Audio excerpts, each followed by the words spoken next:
Hello, my name is Andy, and you are looking at my Unity game dev journey. In this video, you will see grappling hook and beginning of weapon system. So, let's begin. First, what I want to show you is a hook shot. With this thing, you can easily travel around the map and pull things toward yourself. It can be used independently from what you're currently doing. I can toggle a hook shot by pressing Q, and if it's still flying, I can press U again to return it back.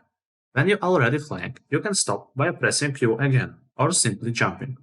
Also, if you use hook shot on some object that is not part of environment, it will be pulled toward with eliminating gravity for this object for a few seconds. It's made like this because I was want to replicate electric leash from Bullet Thor with all its small details, just because I think it was pretty cool and it will fit my idea for this game quite well. In future, you will be able to combine it with a kick to push enemies into spikes or as a hazard on a map, like in Bullet Storm. Also, people on Reddit asked me to tell how this hook shot works, so if you want to see weapon system, consider go to this time. If you are still here, I guess you want to know how this thing works. So, let's start. We're gonna make a version without the player movement and pulling objects to simplify things a bit. First of all, to make these things, we need a line renderer. With line renderer, we can draw a line from our player, which represent in a hierarchy as an object A, to our target, which named as Q. It look not bad, but we need some movement and waving to it. The simplest way is to make a sine wave, which is shown in our second example. Let's check the code for it. Here we have a num and switch state for few variables to store info.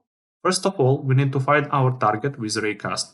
We check if hookshot button was pressed, and if so, we send ray from our object forward with limitation by distance and layers. After that, if we hit something, we store point of the hit, reset current grappling position, and change state hookshot throw. As we see in our update function, we call handle hookshot throw function next. In this function, we simply recalculate our line renderer and check if player press hookshot button. We stop our hook. In calculate line renderer, we move our current grappling position smoothly using vector lerp, and after that, we calculate each position of our line renderer. In gear variable, we calculate position for our point if it was on a start line, simply by subtract current grappling position, which will be our end position, from the player position, which is our beginning position, and divide it by amount of points we have in our line, and after that multiply it by the index of current point. After that, we get the length of our vector in variable x, and then calculate in y scene value for this length and multiply it by a wave scale, which will define above, and which will tell how many waves will be in our line renderer. And after that, we add it all together and also add player rotation with our calculated shift to draw its scene wave. But as you see, it's all same size, so let's change it. To make that, we need our third tested object. As you can see, we now have a new field for animation curve. This curve will define how our scene wave will change through its path. So if we change it, we can see it changed the scene. I will leave it as it was. Now let's check what changed in our code. First is we have new public field. There we have one new line and change in other. First we have %, which calculate where is our line point from the 0 to 1. And we feed this value inside our animation curve, which we add in our wave variable. And that's it. We change the shape of our scene wave so simply. But our wave does still not look as we want, so we need to go to first and last test object. We now have a new field to rotate our line for a more appealing look. And if we run the scene, we can see that it worked as we want. So let's dive under the hood. First, what we see is a new variable and new state in our enum. In handle hookshot start, we now assign the initial length of our line, as well as the amount of point. Then in the handle hookshot throw, we have a new if, the trigger when the wave scale is almost 0, which is state to hookshot flying player. Then in our main renderer function, we have a lot of changes. First is isReceive.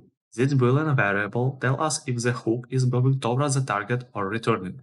Second, we changed our wave scale, so as the closer we get to the target, the smaller it gets, and vice versa if it's returning. Also, we have changes in our stop function, which now call an IEnumerator to return hook back. And that's it. I know that this may not be the best way to do this, but it worked for me. Hope you find this small tutorial useful and get back to weapons, because there is a lot of them. By the past months, I learned basics of a blender and made 8 barrels, 4 body, 1 grip, and 4 stocks. With 6 color palettes, it makes 768 variations. For now, I will try to make more small parts to improve this weapon system and make it more appealing. It also made some raycast shooting to test this weapon a bit. There we have weapon movement, When we stay still, it's move in a sideway. When we move, it's rapidly changing direction, so it looks like we're running. Also, if I shoot, we have some recoil, and some stupid but also looking kinda cool reload. I also start working on some smaller details, like when you shoot, these barrels rotate. That's basically only one part that use new delegates, but I think I will add more parts with moving stuff and improve the overall feeling of this weapon later. Right now, I will try to make some basic enemy system that will work in a similar to weapons way, so they can be pretty random and I don't need to buy a 10 travel machine to make enough enemy types. With some enemies moving around, I will be able to tune the weapon system to make it work as I want, and also just to take a look at them from different angle. And looks like that's all I want to tell you about. I hope at least someone watched this and tell me his thoughts about what I did. Hope the tutorial in the middle helped someone.